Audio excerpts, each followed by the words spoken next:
If you're on Social Security and on food stamps, I have amazing news for you. Very soon, you will be able to use your food stamps benefit to buy hot food at grocery store if the bipartisan legislation, the Hot Food Act, which is currently being negotiated in front of Congress, passes this spring. I want to bring you a full update on this exciting news that is going to be the biggest change in the food stamps program in a very long time. These are the other things I want to bring to your attention. Social Security payment, the second round of payments are going to be arriving soon. I'm going to give you the exact dates those payments are going to hit your bank account. SSI payments should have been received early. I will tell you what that means. And then I have a bombshell report. I have been covering this a lot. If you're not already aware of this, there is 1 million Social Security and disability beneficiaries that are at risk of losing their Social Security benefits. Yes, you heard that right. So pay attention to this story. Because of overpayment, I am going to bring you the latest update, including the New York Times story that just came out about it. And watch till the end, because I'm going to tell you what to do if you receive one of these overpayment letters from the Social Security Administration. So let's jump right into it. So the Hot Food Act is the biggest change to the food stamps program in a long time. So if you are on food stamps or you know somebody that is, pay attention to this.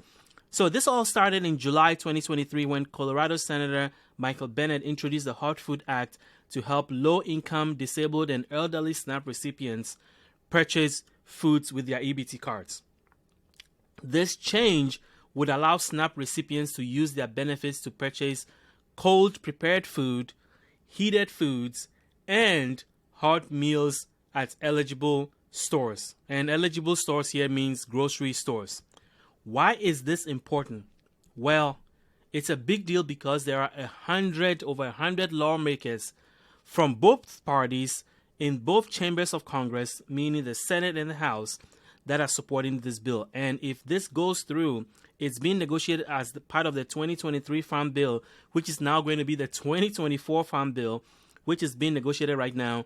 It will be a game changer. It will help 41 million SNAP recipients have flexibility with their card. So what does this mean? Well, as I mentioned, there are over 100 co-sponsors of this legislation, and one of them, Representative Congresswoman Grace Meng of New York, released a press release with a list of these co-sponsors, some of them, and some powerful organizations that are backing this legislation. So let me read you a few of the excerpts from this.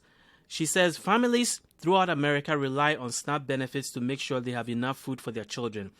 Restricting a working mom by allowing her to buy frozen rotisserie chicken, but not a hot prepared one, is nonsensical and wrong. The Hot Foods Act simply removes the prohibition from purchasing hot foods in SNAP. This reform will provide recipients the flexibility they need to provide the most nutritious meals to their family. I look forward to streamlining this program for the more than millions of SNAP recipients in the United States. And then here's another co-sponsor, Representative Fitzpatrick. Millions in the United States rely on SNAP to supplement their purchase of healthy and nutritious food, and those families deserve a greater flexibility with how they are able to utilize their benefit. And then I have two more people from Congress who have some interesting things to say here. Right now, a working mom struggling to feed her family is permitted to purchase a cold sandwich for her kids using SNAP benefits, but prohibited from buying soup or rotisserie chicken to ensure they get a hot meal. This is from Representative Garbarano. Right now, working Virginians can't use SNAP benefits to buy warm chicken or prepared soup from a grocery store. This is from Representative Spanberger of Virginia. This means a single parent on their way home from work can't swing by the grocery store and pick up rotisserie chicken using SNAP dollars. There are some powerful organizations that are also behind this legislation. The First Focus Campaign for Children, here's what their president has to say. Children deserve access to nutritious food without unnecessary stipulations or arbitrary barriers. Allowing SNAP recipients to purchase hot food allows parents who may be working multiple jobs or experiencing housing insecurity to still provide hot and nutritious meals that their children need. And then this is from Feeding America, which is one of the largest food banks in the country. Feeding America supports the Hot Food Act, which will give people the option to use SNAP benefits to purchase hot and prepared foods. This important change would provide additional flexibility for families, seniors, and people with disabilities to choose the foods at the grocery store that meet their dietary needs.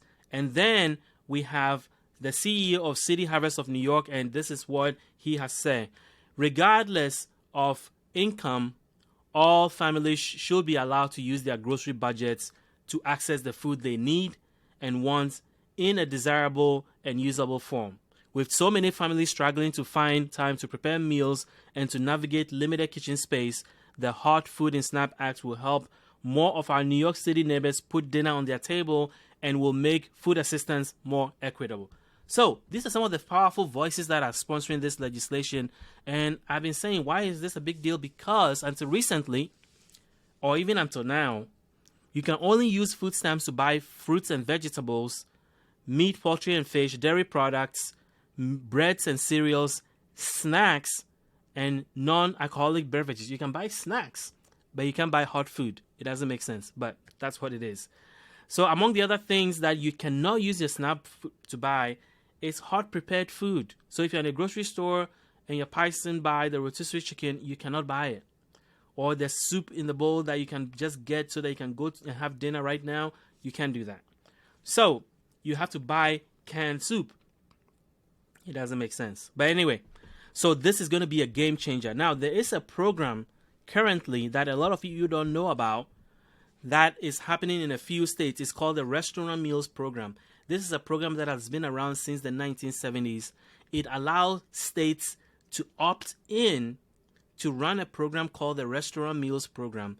And this program allows three groups of people over age 60, seniors, people who have a disability, or people who are homeless and their spouses to be able to use their EBT cards to buy hot food at restaurants. Now, this is restaurants. And I said, this has been around for a long time, but only 9 states have opted to run the program. And out of those 9, 2 of them only offer the program in limited counties. But actually, majority of these states just opted into the Restaurant Meals Program in the last few years. New York, Maryland, Massachusetts, Virginia, Michigan, and Illinois all started this program within the last, I would say, 5 years. And the program has been around for a long time. So as you can see, in Rhode Island, it's only in Providence and Washington counties. In Illinois, it's only in Cook and Franklin counties right now. But it is in these 9 states, but it's limited to people who have a disability, seniors that are 60 or over, or if you're homeless and your spouse. So all 3 groups of people and their spouses. Now, it's a very limited program in the sense that restaurants in this state have to be approved. So there's a lot of barriers to getting into this program. Number 1, you have to be one of these 3 people or their spouse. Number 2, you have to live in a state that offers the program. And number 3, you have to purchase food from a restaurant that has been approved for the program. So it's a very narrow group. So the Hot Food Act is going to blow the lid wide open and allow anybody and everybody on SNAP to use their food stamps to buy hot food at grocery stores. And grocery stores are everywhere. So that is going to be a big, big deal. You can even go to Costco and buy rotisserie chicken. So here's what Representative Senator Michael Bennet had to say. Of the more than 42 million SNAP recipients, almost 70% participants are children, elderly, and those with disabilities. So his point is that these are people who need it. The ability to purchase hot food or hot foods ready for immediate consumption will provide enormous flexibility to those who rely on this program to supplement their nutritional needs. Too many individuals and families who struggle to make ends meet miss out on nutrition they need because they lack access to a kitchen or because they have difficulty preparing their own meals. So this applies to people on disability, which applies to seniors, people who are homeless. The Hot Food Act will go a long way in closing the gap by allowing SNAP households to conveniently purchase hot food prepared at a grocery store. So your question is, when is this happening? Well, it is being negotiated as part of the Farm Bill. What is the Farm Bill? The Farm Bill is the legislation that includes all the nutrition programs that are managed by the United States Department of Agriculture. So think food stamps, WIC, school lunches, all those programs are under the Farm Bill. It is negotiated every 5 years. 2018 was the last time it was negotiated. It was supposed to have been re-approved at the end of 2023, and this was what Senator Bennett wanted to include this legislation in, but Congress did not get it done. So they're working on it in the first quarter, and here is the update there. So basically, according to U.S. Senator John Boozman, the Farm Bill is taking longer to approve than previous years because of the challenges created by inflation.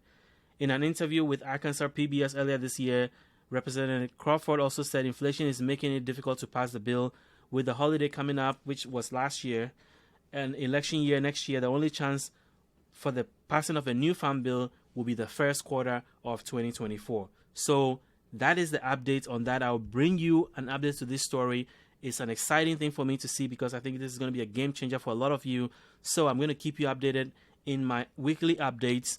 What do you think about the Hot Food Act? Is this going to be a game changer for you? Are you going to change the way you use your food stamp benefits because of this? I want to hear from you in the comment section below about what you think about this.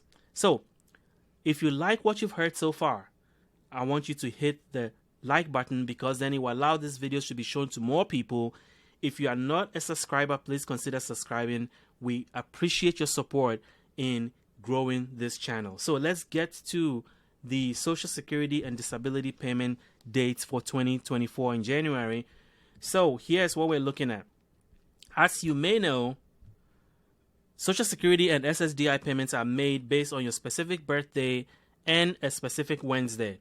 So if your birthday is between the 1st and the 10th of the month, then your Social Security and SSDI benefits are usually deposited on the second Wednesday of the month. Now, some of you have come and said that you are getting your SSDI benefits on a different schedule. So I am looking into that. But right now, this is what we know. If your birthday is between the 11th and the 20th, you are getting your Social Security benefits on the third Wednesday of the month. And if your birthday is between the 21st and the 31st, you're going to get your benefits on the fourth Wednesday of the month. So what does that translate to? Well, let's talk about SSI first. SSI recipients are paid on the first of the month unless it falls on a weekend or a holiday. You're also paid on the third of each month if you live outside the United States and you're collecting Social Security benefits, if you receive both SSI and Social Security benefits, if your state pays for your Medicare premium, and if you filed for Social Security before 1997. So, here are the actual payment dates. December 10th was the payment date for those of you whose birthday is between the 1st and the 10th. January. January 17th for those of you whose birthday is between the 11th and the 20th. And January 24th if your birthday is between the 21st and the 31st of the month. If you are on SSI, you should have received your January payment in December, specifically Friday, December the 29th. And for those of you who live outside the United States, you're receiving Social Security and SSI together. Your state pays for your Medicare premium and you will file for Social Security before 1997. You should have received your benefit on January the 3rd on schedule.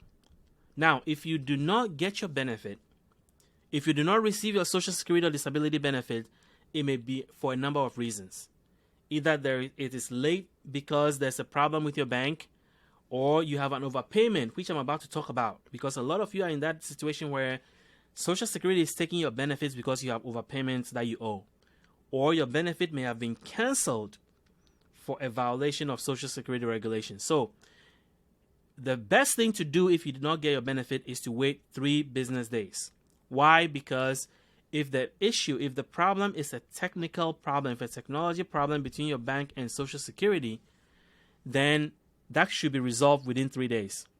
However, if you wait 3 business days and your money does not come in, then call the Social Security Administration at 1-800-772-1213, or you can log in online to My Social Security. If you've already created a My Social Security account, you can log in online and see what is happening. Or you can call Social Security, visit a local office.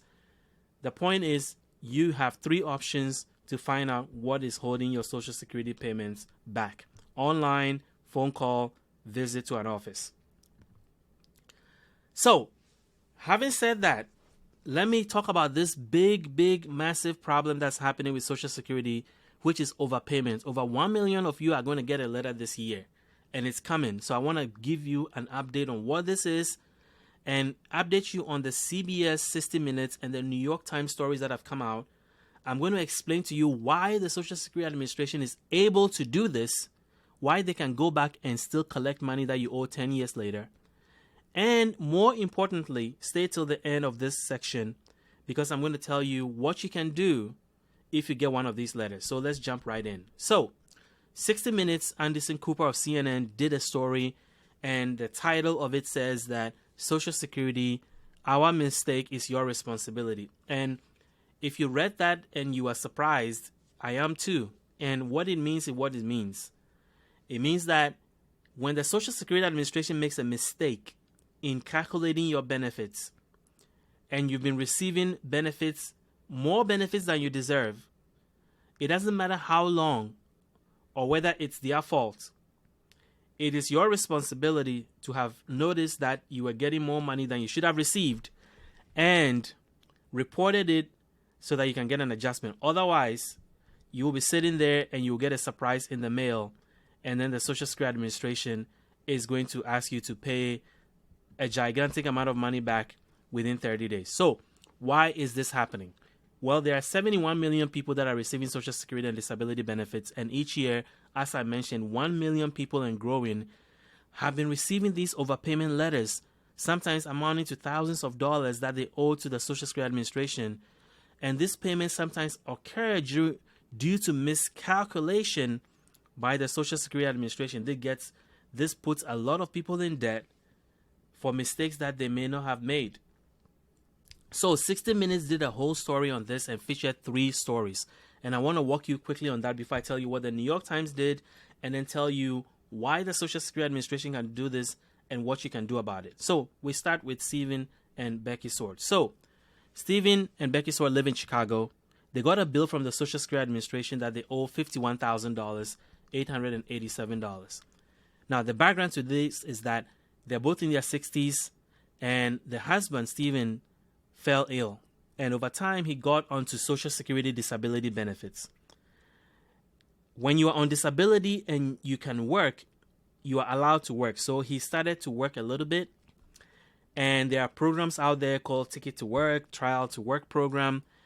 But when you're working and you're on disability, just like when you're receiving Social Security before your full retirement age and you're working, you're supposed to report your earnings to the Social Security Administration so that they can adjust your Social Security benefits.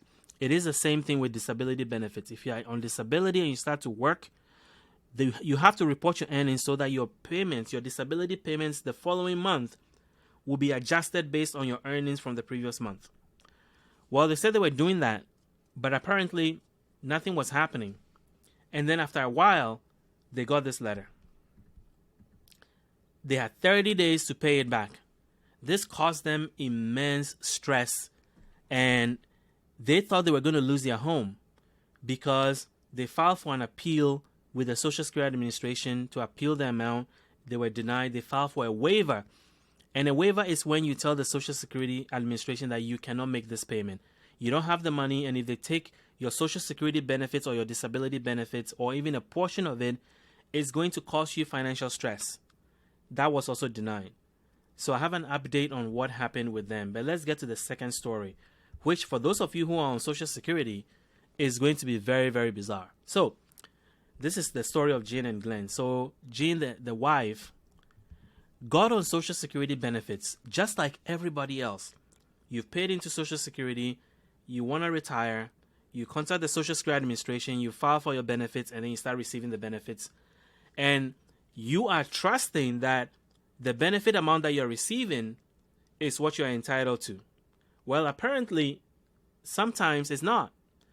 And if you don't catch that mistake and you keep getting the money that you're not entitled to, and the Social Security Administration finally catches on, they're going to send you a bill. That is what happened to Jane here. She got a bill for $72,000 4 years into getting Social Security benefits. And get this, they cut off her benefits For 2 years, she hasn't received a dime of Social Security benefits for a mistake she did not make that the Social Security Administration now has slapped her with a bill that they want to collect back. The third story is a story that the New York Times story that I'm about to talk about is also going to reference a similar situation. Basically, kids that were on disability benefits that are now adults that are being pursued by the Social Security Administration for overpayment. So this is the story of Roy Farmer. When he was a child, he was diagnosed with cerebral palsy. He received Social Security benefits. His mom received benefits to take care of him.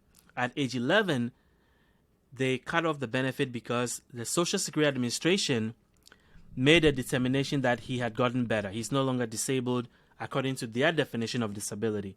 So they cut off his benefits, which is fine. They are allowed to do that. But they also sent him a bill as an adult. Now that he's in his 20s and he's working, they determined that when he was 11, they had paid him $4,920 more than he deserved. His mom has since passed away, and now he's working as an adult, and they want to collect the money from him because they've determined that he can pay it. He's working, and they think he can afford to pay it back, something that he did not receive. His mom received it on his behalf to take care of him. So here is what's going on with the New York Times story. Similar story here where the title of their coverage, their story, is When Social Security Becomes a Debt Collector. So what's happening here? Well, let's dig into it. So the first story is of Creflowers. So what happened with her is even more interesting because she's not old enough to collect Social Security. But what happened, she got recently married. She logged into the Social Security website and was just checking to make sure that everything is good. They are tracking her Social Security payments correctly. They are recording her earnings correctly. And she realized that there's a bill on her Social Security account for $17,121.21. So she thought this was fraud, that somebody has gotten a hold of her Social Security account or Social Security number and is collecting benefits on her behalf. Well, that's not what happened. Apparently, while she was young, between the age of 10 and 18, her dad got on Social Security disability, and when you're on disability, sometimes your kids can also receive disability benefits. So it turns out that her mom was getting disability from her dad's disability benefit to take care of her and her sister. And for some reason, the disability benefits were overpaid to her dad. And so then she also owes money now. And her sister also owes money. So numerous calls were made to Social Security to try to get an understanding of why is she in debt. Finally, she reached out to her representative in Congress, who stepped in and helped her get a hearing before the Social Security Administration. So here's what happened. She said that, when she was 10 years old, that's when they said the payment started. And basically, in the 1990s, when her parents were separated and living in different states but still married, her father applied for and received disability benefits, which cover children. So her mom recalled getting $100 to $120 a year, but nowhere near the $34,000 over 8 years that they are claiming that her and her sister owe. Now, here's what the New York Times is saying. The overpayment was not the fault of the Flowers siblings, and it may not even have been the fault of her dad. But yet, the Social Security Administration is pursuing them for this. So, as I said, she's in Georgia. She contacted her representative. She got a hearing before the Social Security Administration. And after that hearing, because of the representative in Congress stepping in, they determined that she doesn't make enough money to be able to pay the money back. Not that she doesn't owe the money. She owes the money. But they've determined that she doesn't make enough money to pay it back, so they're forgiving the debt. That's called a waiver. And if you get one of these letters, you are entitled to file for a waiver.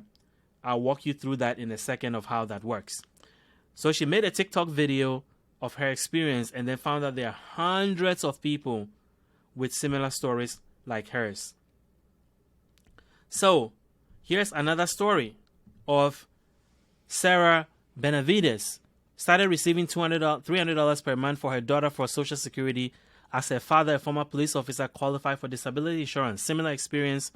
And then in 2020, she received a letter from the Social Security Administration about an overpayment due to the father receiving workers' compensation simultaneously. Apparently, you cannot do that. So now her 5-year-old daughter was deemed to owe $12,768 to the Social Security Administration. She had appealed, and still the Social Security Administration continued to withhold a $120 monthly payment to her daughter. Out of the $300, they're withholding $120 a month to pay back the $12,768 that they say the daughter owes. And according to this payment plan, it's going to take 2030 for her daughter to finish paying the money back. Here's another story of Tina Aina. She learned of her overpayment because a tax rebate that she was expecting did not arrive, and then she realized that she owed $11,681 to the Social Security Administration. Her brother was also in a similar situation. They've tried to fight it by proving that apparently it's her father that had received the benefits on their behalf, but she lost 2 tax refunds because of that, and they were considering garnishing her wages because of that. She contacted the legal aid in Queens, New York, who helped her with this case. And as I mentioned, she lost 2 tax refunds, and they were about to garnish her wages. She switched jobs, and that's how they were able to not do that. So how can the Social Security Administration do this? Is there a legal basis for this? Yes, there is. I went to the Social Security website, and here's what they have to say. The Social Security Administration works to ensure that we pay the right person the right amount at the right time, and our payment accuracy rates are high given the magnitude of the payments we pay each year, which is $1.4 trillion in benefits to more than 70 million people, and the complexity of the programs we administer.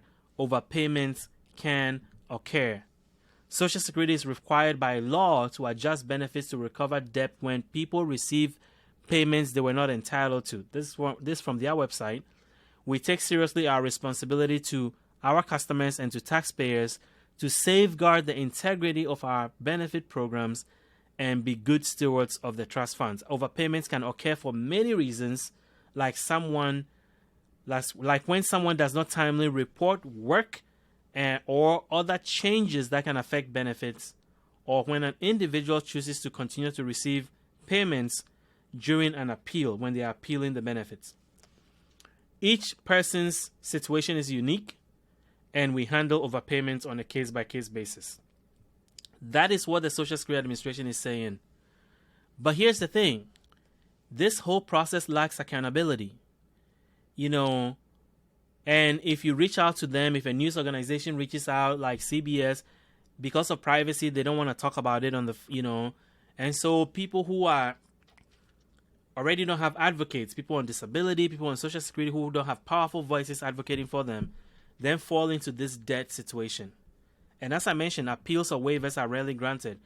Now, Congress has been making a lot of noise about this because people have been making a lot of noise. Actually, Congress have been making a lot of noise recently because news organization has been making a lot of noise. The Kaiser Family Foundation and Cox Media did a report, an explosive report about it.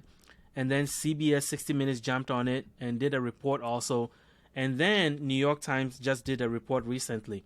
But Congress is part of the problem because they've been taking money. They're cutting the budget of the Social Security Administration.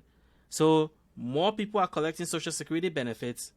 At the same time, people working at Social Security is at an all-time low, a 25-year low. So in addition to the fact that this problem is growing, the Social Security Administration does not have enough people to deal with the problem. Here are 2 things that people are suggesting that Congress can do. Number 1, they can put a statute of limitation so that the responsibility will shift to the Social Security Administration. Maybe after a year or 2 years or even 3 years later, they have to ban the Social Security Administration from going back and collecting this money. And make the repayment plans more generous so that people who are already on fixed income, 40% of Social Security recipients are on fixed income. People on disability are definitely on fixed income.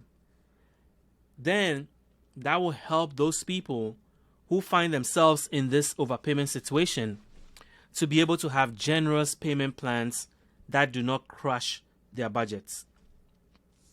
But the Social Security Administration has been very aggressive. The last 5 or 6 years, they've been collecting over $2 billion each year.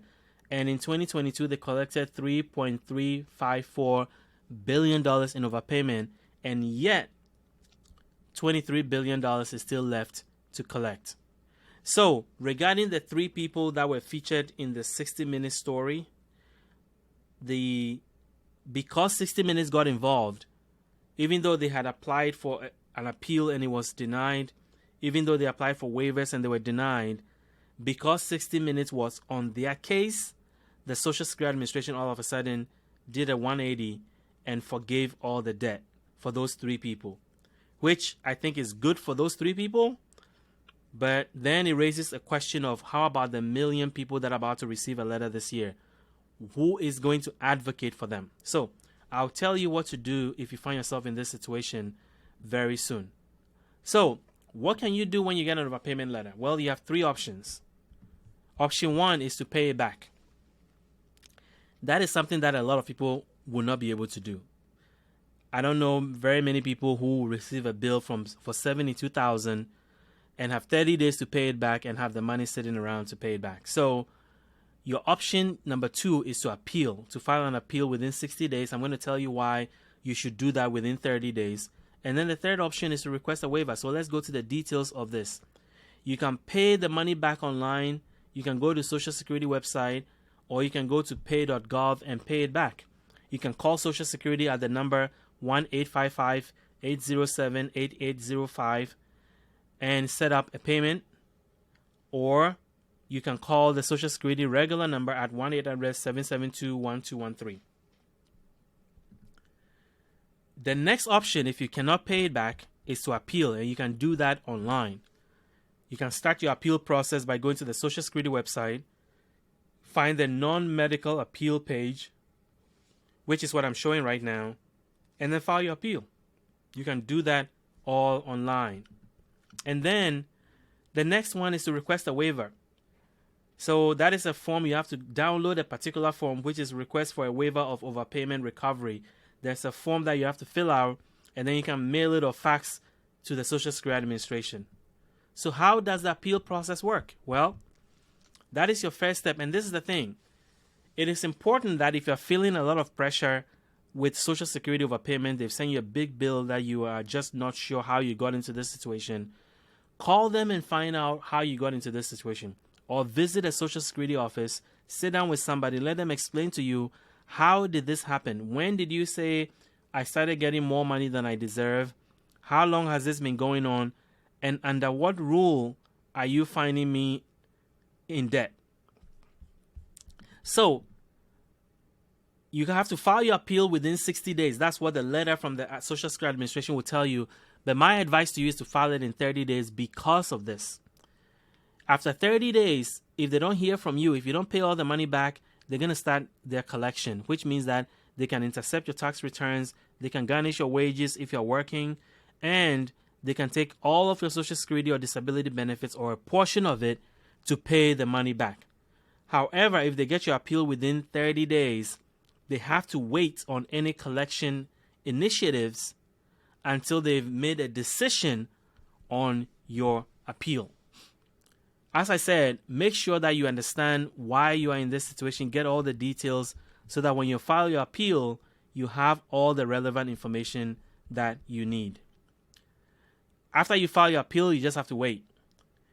They may write to you and tell you that they agree with you, and that can happen after 4 weeks.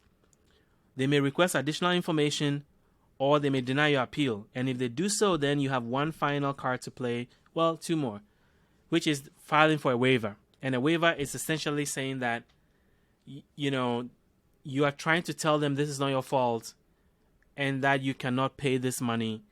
And if they take this payment out of your Social Security or disability check, or worse, take all of your check, is going to cause you financial hardship. You'll probably have to provide an income and expense record to explain everything to them for them to consider your waiver. And if your waiver is approved, then this goes away. However, if your waiver is denied, then you have one final step you can take, which is to file, basically ask for a hearing before a Social Security administrative judge. And this is going to be a legal proceeding. So you may want to get a Social Security attorney that does this, that files overpayment appeals before a Social Security administrative judge. Let them prepare your case and put the best case forward.